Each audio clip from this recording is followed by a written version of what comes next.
Hello, everyone. Welcome to Cryptonized. We have Maurice, Deuss on the show today to talk about fractionalized and tokenized real estate over in Europe. And we're going to kind of compare the two.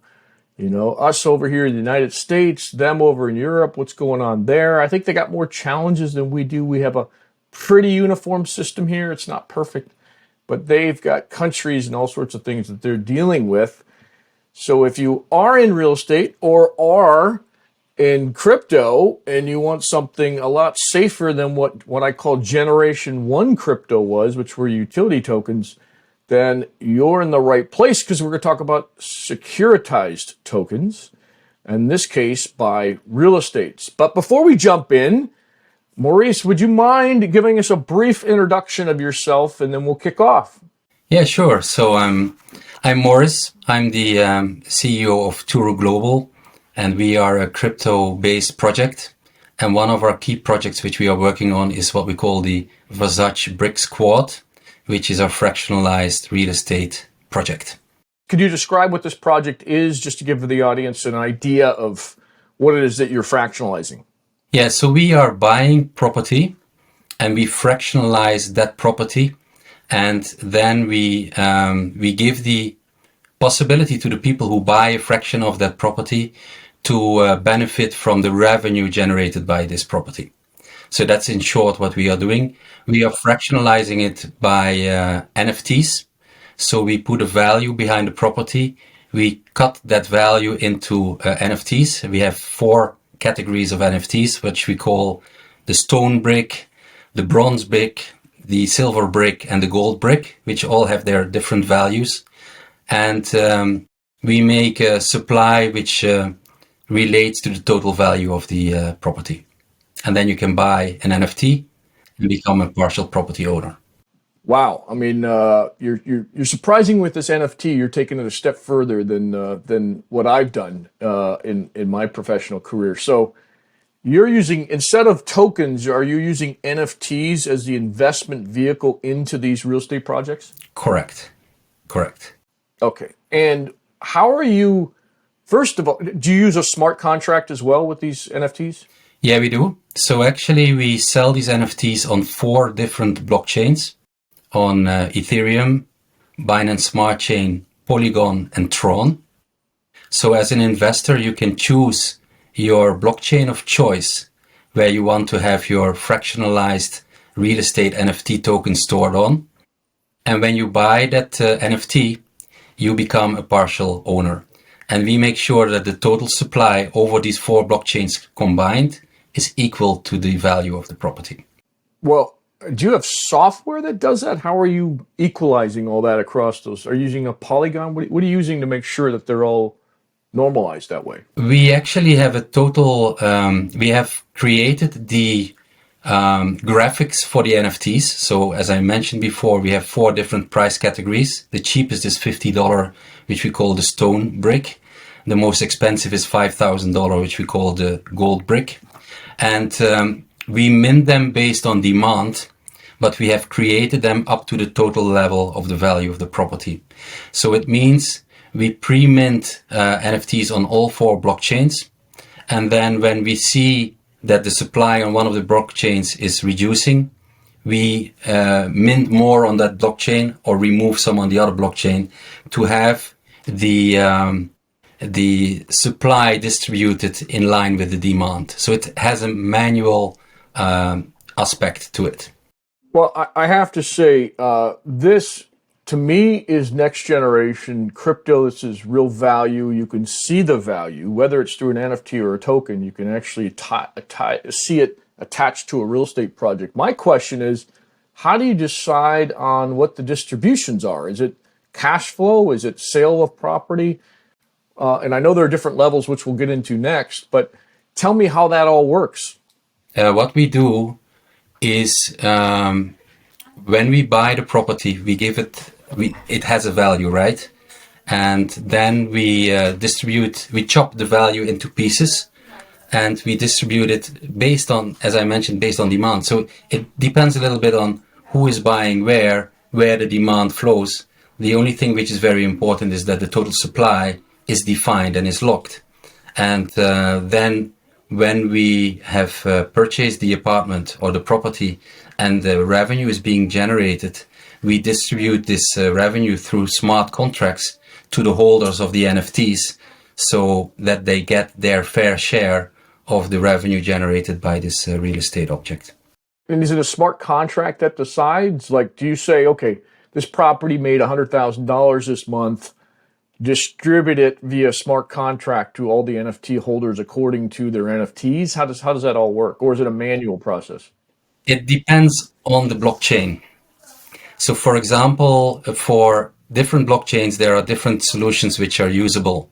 So if you look at, for example, Polygon, if in case you buy an NFT on Polygon, we have a staking contract where you can stake your NFT and automatically we distribute the portion of the revenue for Polygon in that smart contract, which distributes the revenue to the NFTs which are staked.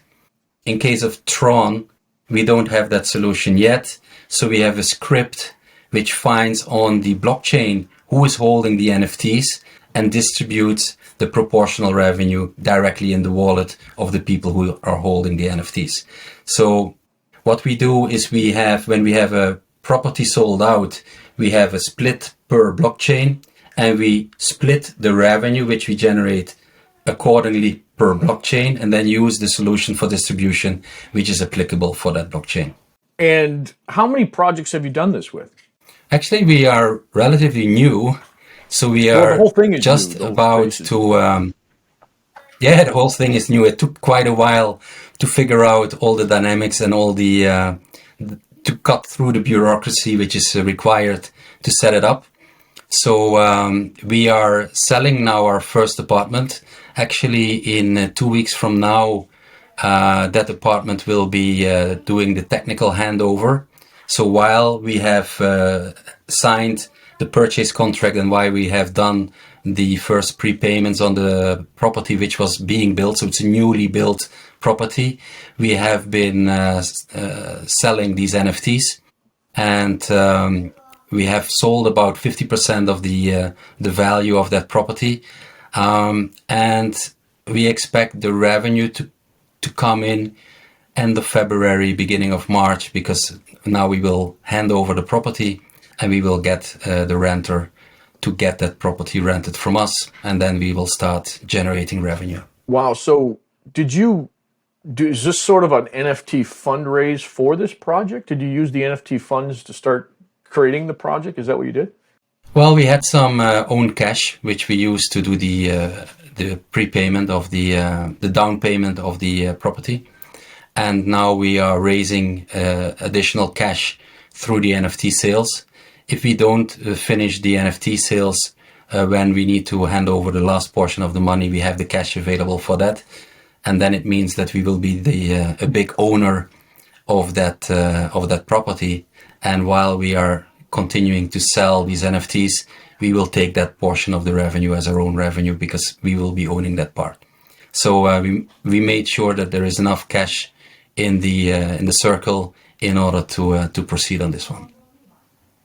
So I would say it's a proof of concept first property, and once we reach a certain sale limit, we will go to the next, and then we repeat and repeat. And how much of the overall budget was allocated for NFTs? Was it 100%, 50%, 25%? Could you let us know what that is? 80%. So what we want to make sure is that in any property which is going through our platform, 20% remains ownership by ourselves. Because what we do is per property we make a DAO to make sure that everybody who has the NFT is partial owner, is partial, let's say, managing that property. And based on votes, we can decide on things like, do we want to rent it out furbished or unfurbished? If the value has increased, do we want to sell it and cash out the profit? That's a decision which the community who owns part of that real estate will make. And in order to have a vote in that decision, in that process, we make sure that we have a 20% ownership in every property which we have out there. So this is truly a democratized project through NFTs and voting rights. So you've given voting rights, cash flow rights, and sales rights to these NFTs. Am I hearing that correctly? Anything else? Yeah, correct. So for example, the first property which we will be owning very soon is in capital of Hungary, in Budapest, and that's an area which is very easy to rent out for, let's say, business people who are looking for an apartment close to the big offices in the neighborhood. But you could also make a decision to set it up as an Airbnb, which requires some management and all this kind of stuff. So that's a decision which the group of owners can make together. Do we want to rent it out at a single person at a certain price, or do we want to rent it out as an Airbnb with more risk but more potential benefits? And then it's the community of owners who decides these type of decisions. It's really decentralized. Aren't you worried that the 80% that own these NFTs could say, we're voting you out as owner and we're going to replace you with somebody else? Are you worried about that at all? Or is that not even possible? Well, you can only be voted out as an owner if you sell your shares. But if you only own 20% and you've sold 80% of the project to NFT holders, wouldn't they have a voting edge over you? They have, but that's decentralization. I mean, I love the philosophy. I'm thinking in terms of a developer here and what they're thinking. So that's why I'm asking the question. It's like, we really have to be fair here, and we have to be good stewards of this project, or we're going to be voted out. But the idea is, anybody who has invested in this project wants to do for his investment what is best. So, and maybe they have a better idea than we have ourselves. So if the majority has a certain direction which they want to go to, they need to convince the majority that is the direction to go to. And if that's a decision, that's the decision we need to execute. And do you have a Discord channel for that? Where's all this community chatter happening? Yeah, we have a Telegram channel and we have a Discord channel. So in the Discord channel, we have a separate channel for the DAO. So everybody who is owning a piece of this property is invited into that specific Discord channel. And that's where the negotiations, the discussions, and the decisions are made. Okay, and we've talked a lot about this project because it's so exciting to share this with my audience. Where is the project? Where would they go online to see it? So we have a website which is called www.VersacBrickSquad.com. This one has all the details of our project. It shows the first apartment which we are selling. It shows where you can buy the NFTs. And it shows the roadmap of what we want to achieve here and how things work. And there also you can find links to our Telegram and our Discord channel for, let's say, interaction with the community. Okay, and look in the show notes. We will have that link there. That's very exciting. So my last couple of questions. When the project sells, let's say the community and you decide, hey, we got to sell this project. How are the proceeds distributed? Is it strictly 80% goes to NFT holders, or you take a management fee of 5 to 10% plus your 20%? So that's the first question. The follow-up question is it all done on the blockchains? Is it all distributed on the blockchains, or are you cutting checks and then mailing them to people? So the first question is, we take a cut by, let's say, putting a markup on the value of the project. And a portion of that 20% is the actual cut which we take. And this allows us to distribute 100% of the proceeds to the owners of the apartment, because we are part of the owners, and that's how we fund our activity. So that's how we manage the cost and how we manage the revenue. The second question is, how do we distribute it? It's all on blockchain. So for example, if you hold a brick on Polygon, you can stake it on Polygon through the Vision wallet. This is a partner project we are working with, who have built for us the NFT staking contract.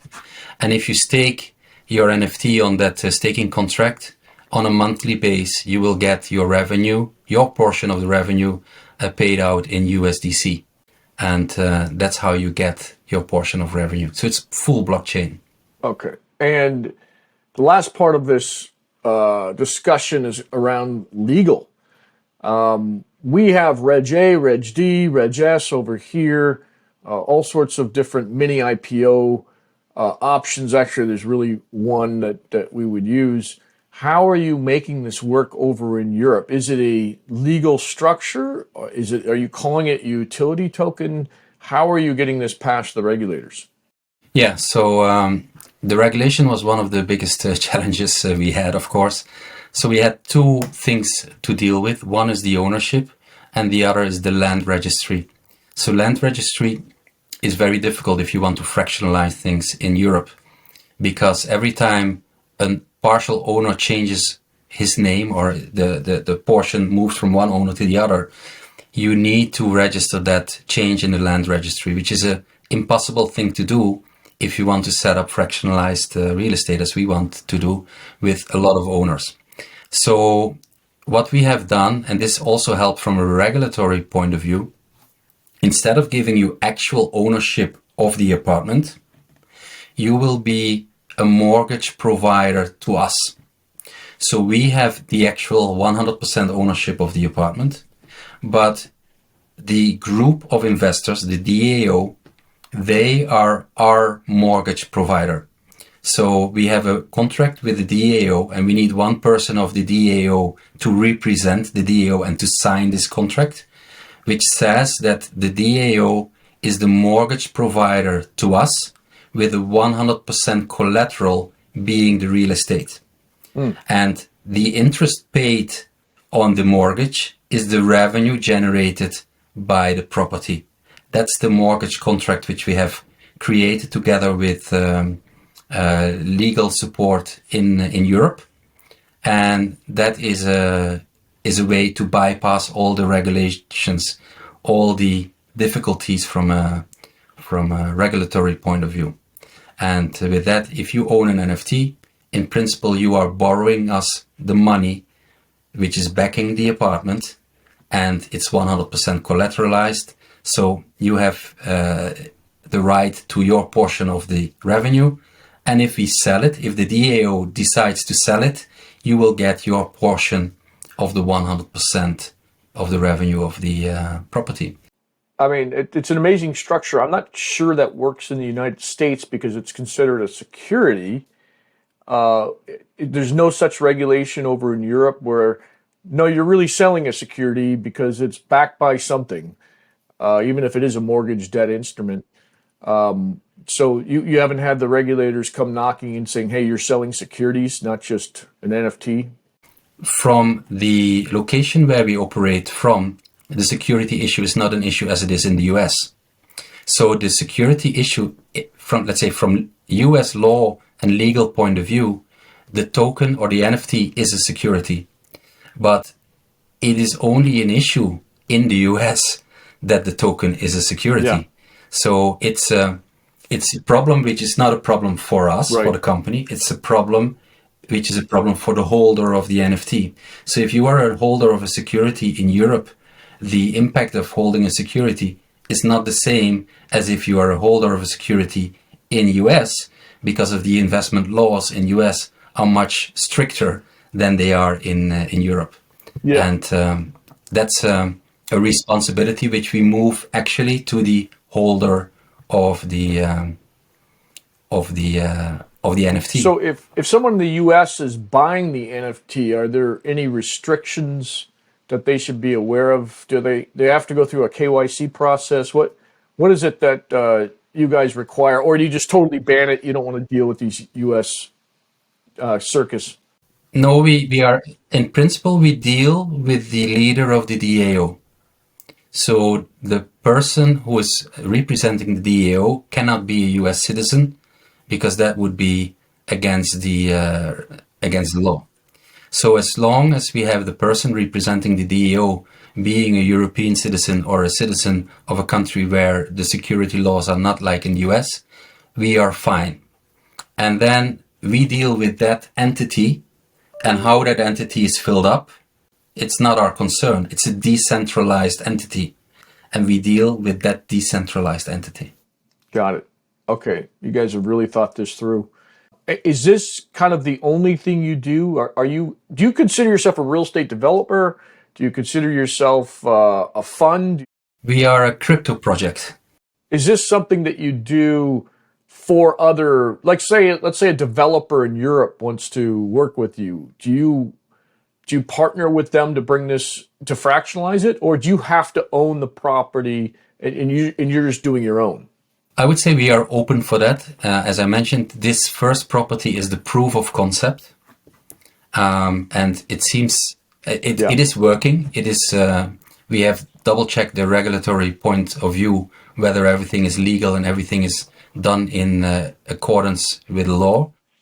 At first, we want to do this for ourselves and duplicate based on the success it has. But of course, if a developer is interested to work with us on the structure and let's say have a kind of a white label solution, we are definitely open to work with that as well. I think I know what countries in Europe that you can do this in and what the structure is. I forgot to ask one question though, and then we're going to wrap things up because it's gone longer than usual, but this has been very interesting. And that is, how do people trade their NFTs? Is there a marketplace? Do you allow it?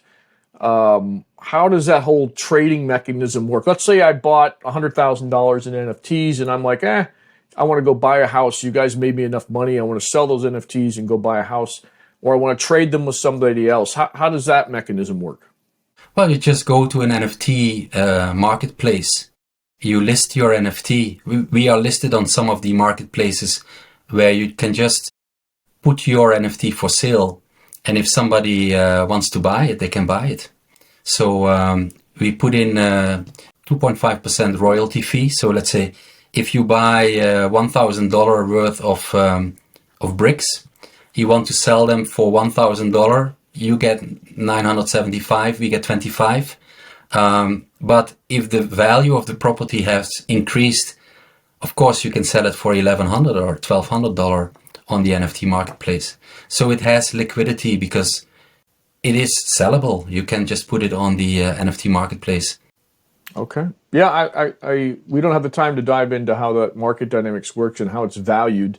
But in a nutshell, the market creates the value, but are there analysts looking at this? I mean, real quickly, how are these things valued?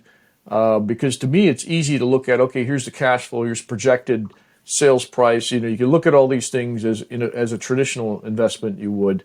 But how are people doing it with your NFTs on this particular project? There's not a big ecosystem around this yet, like there are in stocks and bonds and REITs. So how's the value determined? Well, what we do is we buy a property which is under development, and we take prime locations in big cities, in capital cities. So as I mentioned, the first is in Budapest, capital city of Hungary. And there's a buy price for that in this development project.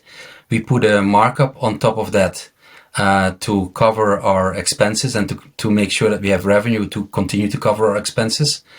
But in case of the Budapest apartment, which we initiated the purchase a year ago, the value right now, if you look at it on the Hungarian market, is already above to what we bought it for at that time. So the markup is already covered by the value increase of the property. So of course, it's like with all real estate, you need to find the right location, and then you need to be kind of in luck that the market continues to move in the direction you want it to move. And there is always a risk that the value will reduce if the market collapses, or if that area where your property is located becomes less wanted. And that's something we do as a research on. But you as a purchaser who wants to buy a portion of the property have the same responsibility to check whether this location is something you think makes a lot of sense and the value will go up. So it's a kind of a shared responsibility here That's how we value. We value because we buy development projects which are coming in the market in the near future, which also gives us the time to raise the funds before we have to do the final. It's amazing. There's so much more to cover here, but we do have to wrap things up. Maurice, I really appreciate you being on the show. And again, let's talk about what that website is for people to go to. It will be in the show notes, but if you want to learn more about this particular project, definitely check out this link. And what's the link again? www.VersacBrickSquad.com. All right. With that, I am wrapping things up. Again, thank you. And, maybe we'll have you back on if you start another project just to talk about lessons learned on this one, because ultimately nothing's perfect. But, the smart people, and it sounds like you guys have come up with a unique structure, take these lessons and they apply it to the next project. So would love to have you back on. Anyway, with that, thank you again. Thank you. Hello, Cryptonized fans. I've got a token for you. We've had a lot of tokens come on the show. Some we like, some we don't. But we really like Tetragard. Why? Because it is a wrapped coin with Pax G, with Ethereum, Bitcoin, and this rewards token called Quadrant. So you get it all wrapped up in kind of a one-click buy at the website below. And if you hold on to it, you get rewards that you could sell back to the Ethereum blockchain and get more Ethereum just for holding what I'd liken to an ETF. So again, it's Tetragard. Check it out. This is a no-brainer to invest in, especially what's going on in this world.